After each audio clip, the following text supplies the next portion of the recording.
Je m'ancre et je me connecte à ma source maintenant.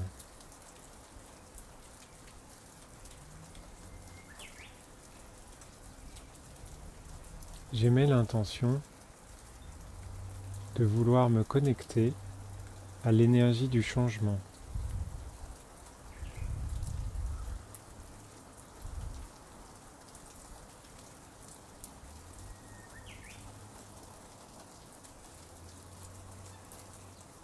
Je ressens une forte énergie liée à tout ce qui est émotionnel. En fait, on est sur... je vois une scission, c'est-à-dire une dualité, moi je la traduis comme une dualité gauche-droite. D'un côté, on a le côté gauche avec le renouveau, avec... là, je vois des cerisiers en fleurs. Et d'un côté droit, tout rose. Et puis du côté droit, je vois quelque chose qui est dans la nuit, avec une lumière bleue très foncée. On est un peu sur un univers de BD. Euh, mais inversement, on est beaucoup plus serein et plus stable dans la partie droite, alors que dans la partie gauche, il y a une énergie qui brûle. En tout cas, ça brûle ma main.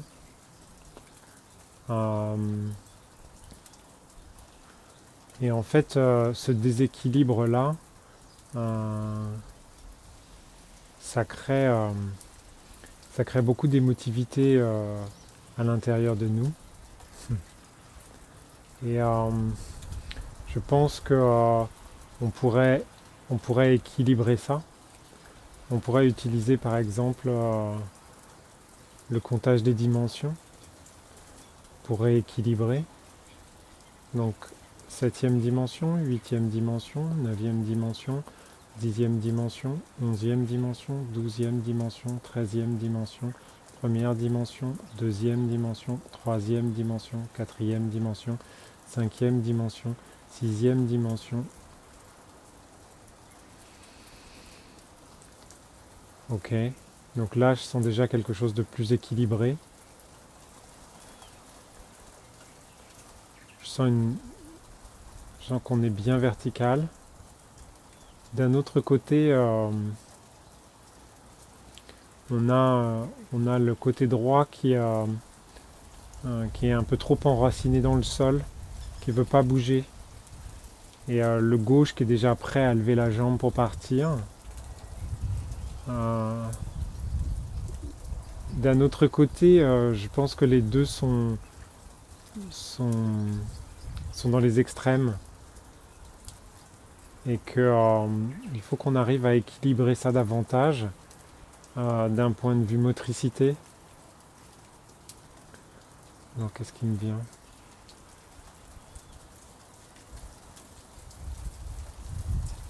Dans la main gauche, je vois une flamme, alors que dans la main droite, tout est noir. Et je pense il faudrait basculer la flamme, tout du moins en partie, dans le côté droit.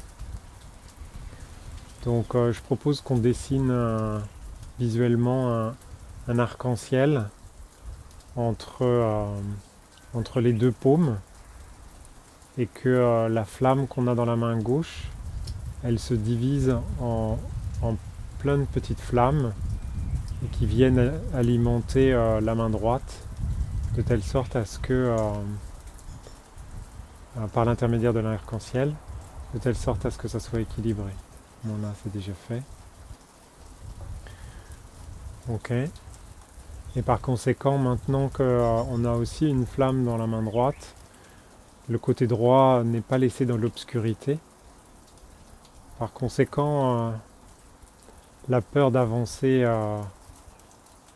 se fait moins pressante, puisqu'il y a de la lumière. Donc là, au niveau des mains, personnellement, je sens cet équilibre. Je sens à peu près la même chaleur et la même intensité de flamme dans les deux mains. En revanche, je vois toujours un déséquilibre au niveau de la motricité. Euh, donc là, qu'est-ce qui me vient?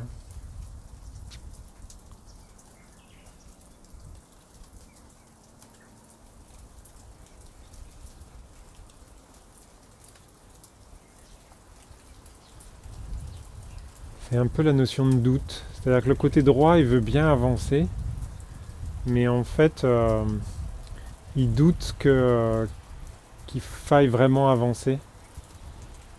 Et, euh, et en fait, pour lui, pour le côté droit, l'émotivité, les émotions veulent absolument qu'il y ait du changement, puisque c'est ça quand même dont on parle. Mais d'un autre côté, c'est un changement qui est un peu trop assujetti à la passion c'est un peu irréfléchi et donc ouais, et le droit, le côté droit qui est plus raisonné, en tout cas dans cette visualisation, euh, souhaite que les mouvements, que la motricité soient mise en œuvre pour quelque chose de plus réfléchi. Ah, là, je ressens un bel équilibre. Maintenant que le côté droit a pu donner son point de vue, euh, les émotions se sont calmées et on est beaucoup plus équilibré. Après, on a quelque chose qui nous tire vers l'arrière. Qu'est-ce que c'est que ça?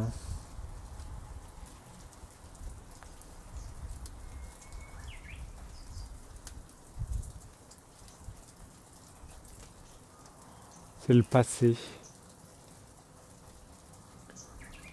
Ah, en fait, relativement au changement, euh,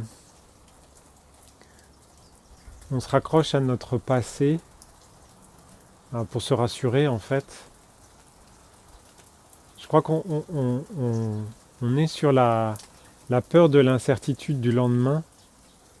Euh, le fait que tout ce qui nous est connu nous rassure et que par conséquent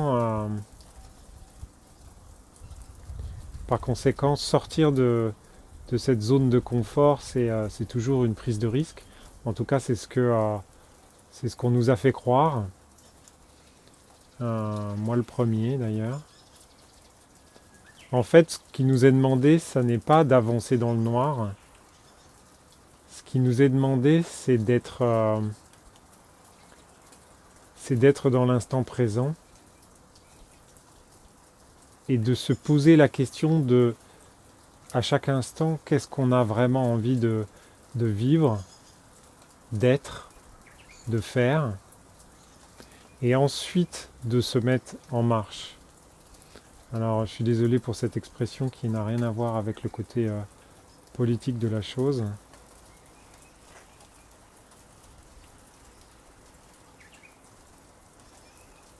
Ah, c'est pas par hasard. Il n'y a pas de hasard. Je comprends. En fait, justement, il y a beaucoup de croyances il y a beaucoup de croyances autour du futur qui nous ont été amenées petit à petit, d'une manière un peu insidieuse, pour ne jamais que l'on soit dans cet état de quiétude de l'instant présent. On nous a toujours opposé la dualité entre le passé et le futur. Dans le sens, vous vouliez plus vivre comme avant, vous aviez besoin de changement. Donc je vais vous apporter du changement dans le futur. Et puis, maintenant c'est l'inverse. Vous vouliez changer, mais en fait, dehors c'est dangereux, le futur c'est dangereux, devant c'est dangereux.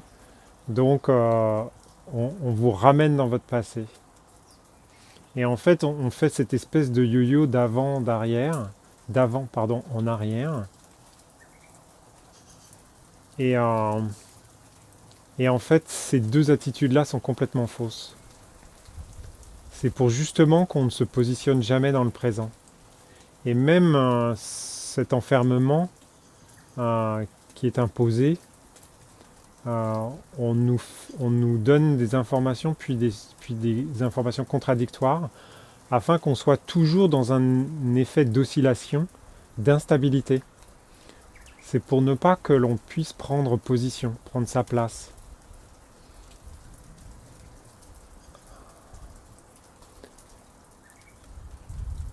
Alors que tout est là, c'est-à-dire dans cet état d'être qui est de n'avoir aucune peur du lendemain, car tout est déjà pris en charge, et de toute façon tout existe déjà, toutes les potentialités.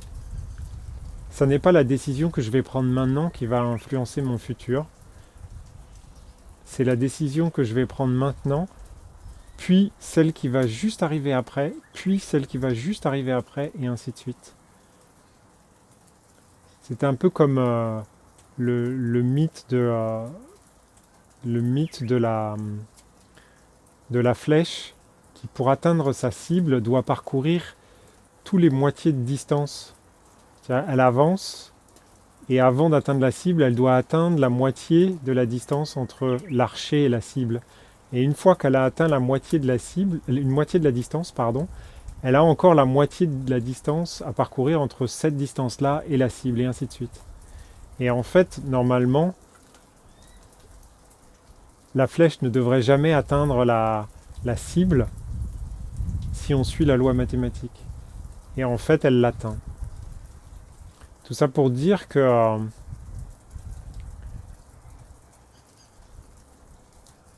aucune des décisions qu'on prendrait maintenant ne porterait vraiment à conséquence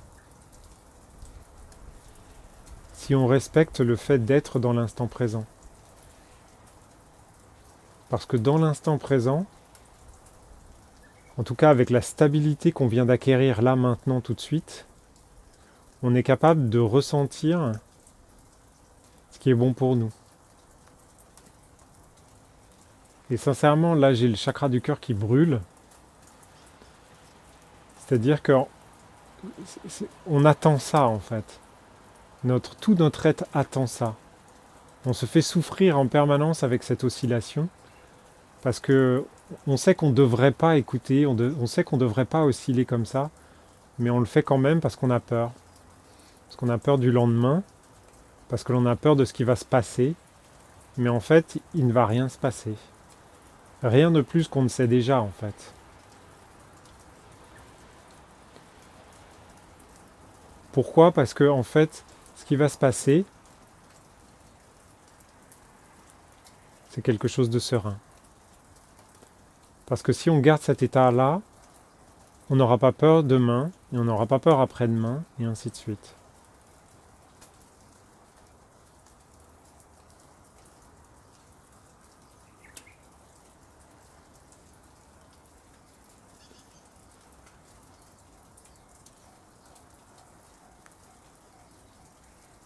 En fait, ce qu'on me dit, c'est aussi qu'il faut retrouver son état de stabilité en permanence. C'est-à-dire que c'est pas parce que, par exemple, c'est pas parce que je fais un ancrage le matin que mon ancrage il est bon pour toute la journée. Ça, on l'avait déjà évoqué d'ailleurs dans une vidéo. C'est en permanence qu'il faut rester concentré. Ça demande beaucoup d'attention. Des fois, on a des peurs qui viennent, qui montent. Mais en fait, on s'aperçoit, si on y réfléchit bien, que ce n'est pas nos peurs à nous. C'est des peurs qu'on nous a inculquées, qu'on nous a apprises. Et en fait, on peut tout simplement les rendre. Tout simplement en se mettant dans cet état de...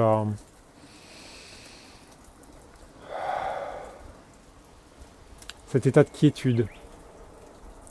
Et dire à ces peurs, merci d'avoir existé, mais vous n'êtes pas à moi, je vous rends à l'univers. En fait, ces peurs, elles sont là pour nous faire prendre conscience de deux choses. Qu'on doit avoir confiance en nous et qu'on doit reprendre notre place, notre puissance, notre souveraineté.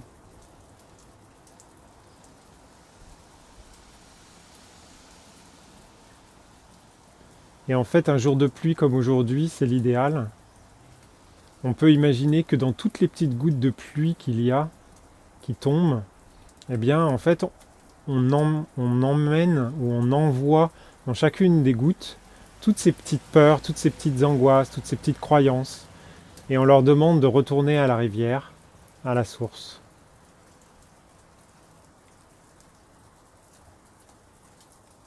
Là, je vois un arbre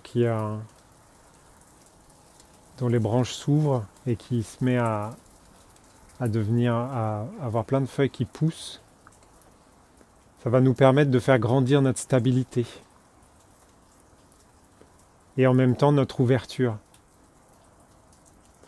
Parce on a tellement peur que finalement on a le chakra du cœur qui est bien fermé en fait. On a peur de tout, on a peur de l'autre. Mais ça, c'est pas nécessaire. Parce que c'est pas à nous. C'est des peurs inculquées.